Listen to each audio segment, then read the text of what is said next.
ابتدا ہے رب کریم کے بابرکت نام سے جو تاریک دلوں کو نور ایمان سے منور فرماتا ہے۔ ناظرین گرامی، آپ دیکھ رہے ہیں پیور اسلامک انفو چینل اور میں ہوں آپ کا ہوسٹ MZ۔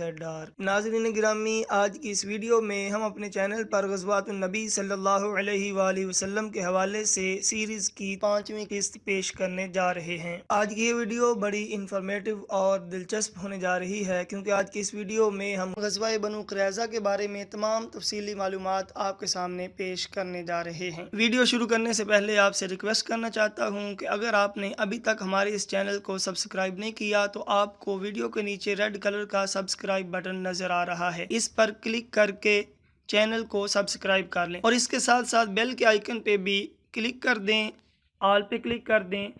اس کا فائدہ یہ ہوگا کہ جب بھی اس طرح کی کوئی انفارمیٹو اور دلچسپ ویڈیو اس چینل پر اپلوڈ کی جائے گی تو وہ خود بخود آپ کو مل جائے گی اور نوٹیفیکیشن کے ذریعے بھی آپ کو اس کی اطلاع دے دی جائے گی۔ غزوہ بنو قریظہ کب ہوا؟ ہجری اور عیسوی تاریخ کیا تھی؟ غزوہ بنو قریظہ ذی القعدہ اور ذی الحجہ کے مہینے میں 5 ہجری کو ہوا، جبکہ اس وقت عیسوی تاریخ اپریل 627 عیسوی تھی۔ غزوہ بنو قریظہ کا ذکر قرآن پاک کی کس صورت میں کیا گیا ہے؟ غزوہ بنو قریظہ کا ذکر سورہ احزاب میں کیا گیا ہے۔ غزوہ بنو قریظہ کا سبب کیا تھا؟ غزوہ بنو قریظہ کا سبب غزوہ خندق میں یہودیوں کی طرف سے مسلمانوں کے ساتھ بد عہدی تھی۔ یہودیوں اور مسلمانوں کے درمیان معاہدہ تھا کہ باہر سے کسی بھی طرح کے حملے کی صورت میں یہودی کافروں کی بالکل بھی مدد نہیں کریں گے، لیکن جب غزوہ خندق میں کافر بہت بڑا لشکر لے کر مسلمانوں پر حملہ کے لیے آئے تو یہودیوں نے مسلمانوں کے ساتھ بد عہدی کی۔ بنو نذیر کا سردار بنو قریظہ کے پاس پہنچا اور کہا کہ ہم بہت بڑا لشکر لے کر آئے ہیں جو مسلمانوں کو تہس نہس کر کے رکھ دے گا، لہٰذا تم اندر کی طرف سے مسلمانوں پر حملہ کر کے ان کو کمزور کر دو۔ پہلے مسلمانوں کو باہر کی طرف سے ایک بہت بڑے لشکر کے حملے کا سامنا تھا، لیکن اندرونی طور پر مسلمان امن میں تھے کہ یہودیوں کے ساتھ معاہدہ ہے، لہٰذا وہ بالکل بھی حملہ نہیں کریں گے۔ لیکن جب یہودیوں نے بد عہدی کی تو نبی کریم صلی اللہ علیہ وآلہ وسلم کو مدینہ میں حفاظت کے لیے بہت سارے صحابہ کو تعینات کرنا پڑا۔ نبی کریم صلی اللہ علیہ وآلہ وسلم نے بنو قریظہ کو متنبع کرنے کے لیے 2 صحابہ کو بھی بھیجا، لیکن انہوں نے ان کی بات بالکل بھی نہیں مانی اور اپنی بد عہدی پر ڈٹے رہے۔ لہٰذا جب تمام کافر ناکام و نامراد ہو کر واپس پلٹ گئے تو نبی کریم صلی اللہ علیہ وآلہ وسلم نے بنو قریظہ کو ان کی اس بد عہدی کا مزہ چکھانے کا فیصلہ کیا۔ نبی کریم صلی اللہ علیہ وآلہ وسلم بنو قریظہ پر حملے کے لیے کب روانہ ہوئے؟ نبی کریم صلی اللہ علیہ وآلہ وسلم غزوہ خندق کے فوری بعد 23 ذی القعدہ کو بنو قریظہ سے جنگ کرنے کے لیے روانہ ہوئے۔ مسلمانوں کے لشکر کی تعداد کتنی تھی؟ مسلمانوں کے لشکر کی تعداد 3000 تھی۔ غزوہ بنو قریظہ میں مدینہ میں نبی کریم صلی اللہ علیہ وآلہ وسلم نے کس کو اپنا نائب مقرر فرمایا؟ اس موقع پر نبی کریم صلی اللہ علیہ وآلہ وسلم نے مدینہ میں حضرت ابن مکتوم رضی اللہ تعالیٰ عنہ کو اپنا نائب مقرر فرمایا۔ اس غزوہ میں مسلمانوں کے علم بردار کون تھے؟ اس غزوہ میں مسلمانوں کے علم بردار حضرت علی رضی اللہ تعالیٰ عنہ تھے۔ جب مسلمان بنو قریظہ کے قلعوں کے پاس پہنچے تو بنو قریظہ نے کیا کیا؟ جب مسلمان بنو قریظہ کے قلعوں کے پاس پہنچے تو بنو قریظہ نے گالیوں کی بوچھاڑ کر دی۔ بنو قریظہ کے دیار میں پہنچ کر مسلمانوں نے کس جگہ پر قیام کیا؟ بنو قریظہ کے دیار میں پہنچ کر مسلمانوں نے انا نامی کنویں پر قیام کیا۔ بنو قریظہ کا محاصرہ کتنے دنوں تک جاری رہا؟ بنو قریظہ کا محاصرہ 25 روز جاری رہا۔ جب بنو قریظہ کا محاصرہ سخت ہوا تو بنو قریظہ کے سردار کعب بن اسد نے یہود کے سامنے کتنی تجاویز پیش کی؟ جب بنو قریظہ کا محاصرہ سخت ہو گیا اور ان کو بچنے کی کوئی صورت نظر نہ آئی تو ان کے سردار نے ان کے سامنے 3 تجاویز پیش کی۔ نمبر 1، اسلام قبول کر لو اور محمد صلی اللہ علیہ وآلہ وسلم کے دین میں شامل ہو کر اپنی جان،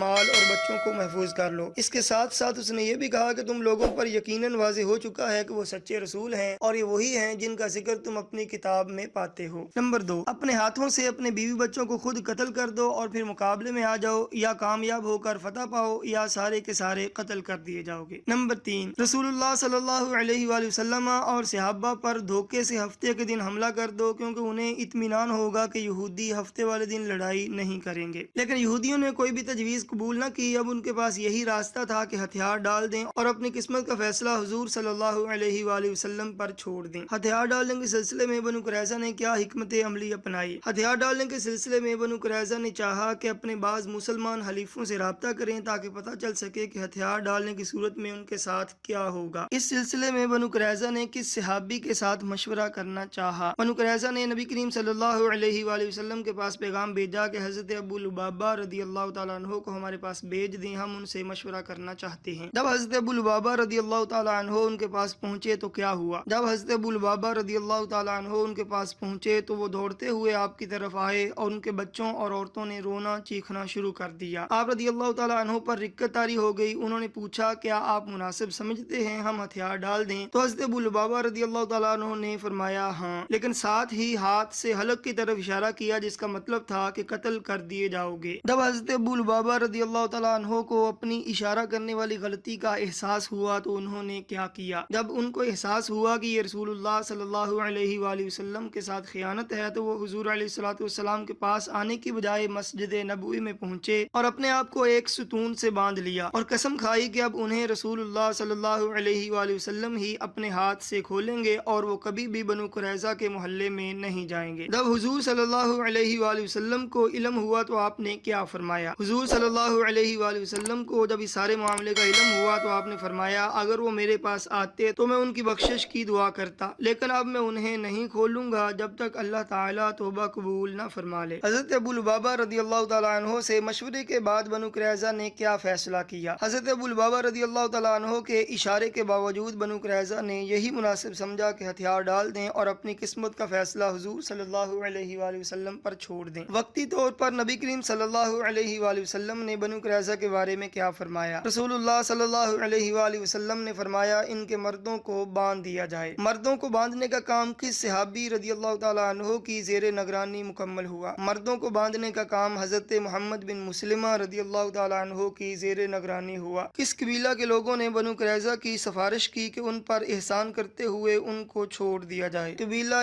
औस के लोगों ने उनकी सिफारिश की और कहा, जिस तरह आप सल्लल्लाहु अलैहि वसल्लम ने बनु कैनुका पर एहसान फरमाते हुए उन्हें छोड़ दिया था, इन पर भी एहसान फरमाएं। यहूदियों ने किससे फैसला करवाने की दरखास्त की? यहूदियों ने दरखास्त की कि उनका फैसला हज़रत साद बिन मुआज़ रदी अल्लाह ताला अन्हो पर छोड़ दिया जाए। हज़रत साद बिन मुआज़ रदी अल्लाह ताला अन्हो को किस हालत में लाया गया और नबी करीम सल्लल्लाहु अलैहि वसल्लम ने उनकी आमद पर क्या इरशाद फरमाया? हज़रत साद रदी अल्लाह ताला अन्हो को ज़ख्मी हालत में लाया गया तो हुजूर सल्लल्लाहु अलैहि वसल्लम ने फरमाया, अपने सरदार के इस्तकबाल के लिए उठ खड़े हो। हज़रत साद बिन मुआज़ रदी अल्लाह ताला अन्हो ने यहूदियों के बारे में क्या फैसला फरमाया? हज़रत साद बिन मुआज़ रदी अल्लाह ताला अन्हो ने फैसला किया, इनके मर्दों को कत्ल कर दिया जाए, औरतों और बच्चों को कैदी बना लिया जाए और इनके अमवाल तकसीम कर दिए जाएं। रसूलुल्लाह सल्लल्लाहु अलैहि वसल्लम ने हज़रत साद बिन मुआज़ रदी अल्लाह ताला अन्हो के फैसले के बारे में क्या फरमाया? रसूलुल्लाह सल्लल्लाहु अलैहि वसल्लम ने फरमाया, तुमने वही फैसला किया जो 7 आसमानों के ऊपर से रब का फैसला है। फैसले के बाद बनु कुरैज़ा को कहां और किसके घर में कैद कर दिया गया? फैसले के बाद बनु कुरैज़ा को मदीना लाकर बनु नज्जार की एक औरत जो हज़रत हारिस रदी अल्लाह ताला अन्हो की बेटी थी, उनके घर में कैद कर दिया गया और एक एक जमात करके उन सब को कत्ल कर दिया गया।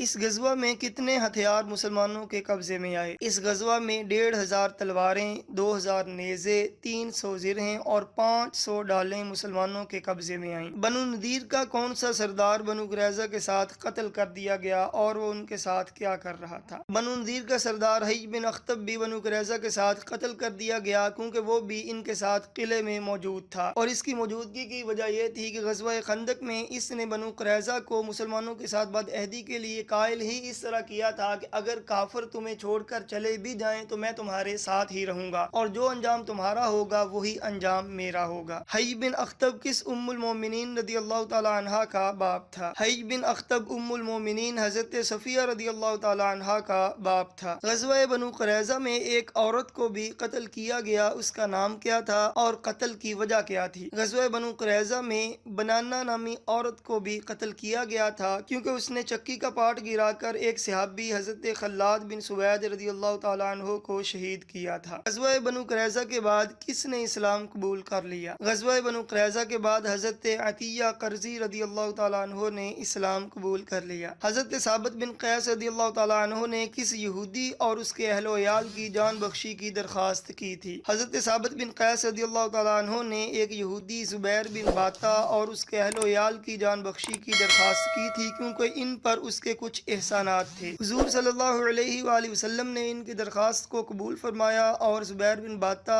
और उसके अहलो अयाल को हजरत साबित बिन कैस के हवाले कर दिया। लेकिन जब जुबैर बिन बाता को पता चला कि उसके तमाम साथी यहूदी कत्ल कर दिए गए हैं तो उसने साबित बिन कैस रदियल्लाहु ताला अन्हु से कहा कि तुम्हें उन एहसानात का वास्ता जो मैंने तुम पर किए हैं मुझे कत्ल कर दो। तो आप रदियल्लाहु ताला अन्हु ने उसे कत्ल कर दिया, लेकिन उसका बेटा अब्दुर रहमान जिंदा रहा और फिर उसने इस्लाम कबूल कर लिया था। कैदियों और बच्चों को किसकी निगरानी में नजद भेज दिया गया? कैदियों और बच्चों को हजरत साद बिन जैद अंसारी रदियल्लाहु ताला अन्हु की निगरानी में नजद भेज कर उनके इवज घोड़े और हथियार खरीद लिए गए। ग़ज़वा बनु क़ुरैज़ा के बाद किस जलीलुल क़द्र सहाबी का इंतकाल हुआ? ग़ज़वा बनु क़ुरैज़ा के बाद हजरत साद बिन मुआज़ रदियल्लाहु ताला अन्हु का इंतकाल हुआ। ग़ज़वा बनु क़ुरैज़ा में कितने मुसलमान शहीद हुए? ग़ज़वा बनु क़ुरैज़ा में सिर्फ एक मुसलमान हजरत खल्लाद बिन सुवैद रदियल्लाहु ताला अन्हु शहीद हुए। ग़ज़वा बनु क़ुरैज़ा में कितने यहूदियों को कत्ल किया गया? बनु क़ुरैज़ा के मक़तूलीन के बारे में इख्तिलाफ है। बाज़ कहते हैं कि 400 यहूदियों को कत्ल किया गया, जबकि बाज़ का नजरिया यह है कि उनकी तादाद 600 से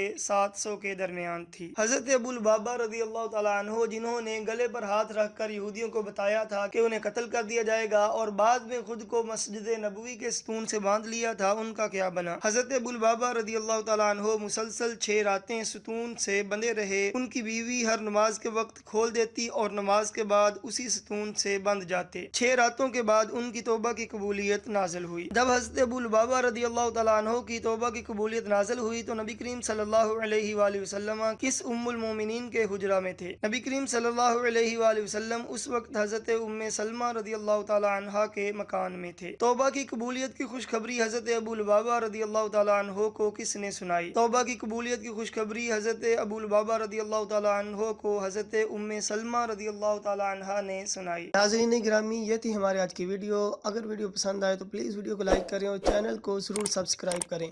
और अगर आपका कोई सवाल हो तो कमेंट में ज़रूर मेंशन करें, आपके सवाल का जवाब ज़रूर दिया जाएगा।